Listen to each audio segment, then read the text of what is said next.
In this video, here's what we'll cover. What complex PTSD really is. Why it gets missed. Herman's 3 phases. What actually works. Why past therapy fell short. Picture sitting down in a new consulting room. You have done this before, more than once. Each time you told a short version of the story, did some good work, got a little better at some things, and then kept coming apart in the same places. The relationship blow-ups still happen, the self-criticism still arrives on a quiet Sunday, and the word trauma has been mentioned, but it never quite fit, because there was no single terrible event, just years of not feeling safe. If that sounds familiar, there is a good chance you are living with complex PTSD. It is a distinct pattern, and the World Health Organization now formally recognizes it in its International Diagnostic Manual. It is not weakness, it is not a character flaw, and it responds to treatment. And knowing its real name, at last, is often where relief begins. So what actually is it? Complex PTSD grows from trauma that is prolonged and repeated, often relational, and often beginning in childhood, the kind of situation a person could not simply escape. On top of the familiar features of PTSD, it adds 3 more. The first is the core of PTSD itself. Intrusive memories, avoiding reminders, and a body that stays braced and on edge. The second is emotion regulation.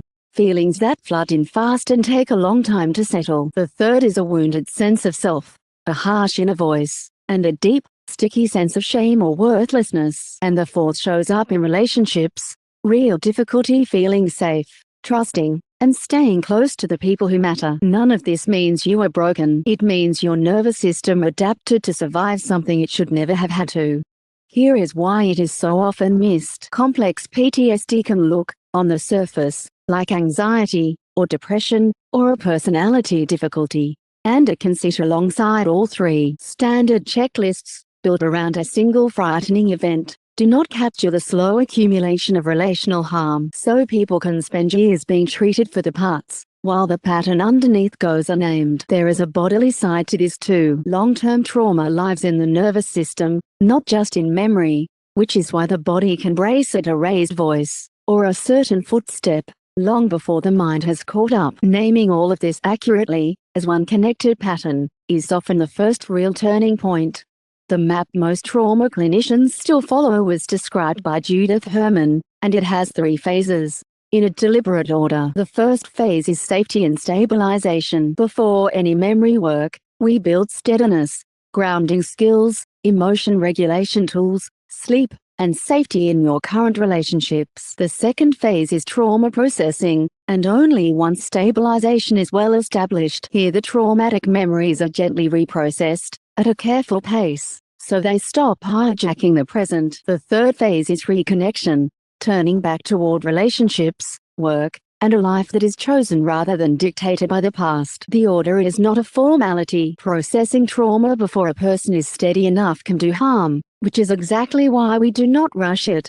Within that map, several evidence-based approaches do the real work. For the stabilization phase, skills training approaches help most. Structured programs like STARE and DBT derive tools for distress tolerance, emotion regulation, and relationships. For the processing phase, the trauma-focused therapies have the strongest evidence: EMDR, cognitive processing therapy, and prolonged exposure. Each chosen to fit the person. And woven throughout, CBT and ACT help with the shame narratives and the search for meaning that complex trauma leaves behind. The pace is unhurried on purpose. Early sessions focus on understanding your story, what is happening now, and what strengths are already there. We do not rush toward the hardest memories. Stabilization might mean learning about your own nervous system, building distress tolerance and emotion regulation skills, steadying sleep, and gently working on the shame that so often runs the show. And something hopeful tends to grow alongside the healing.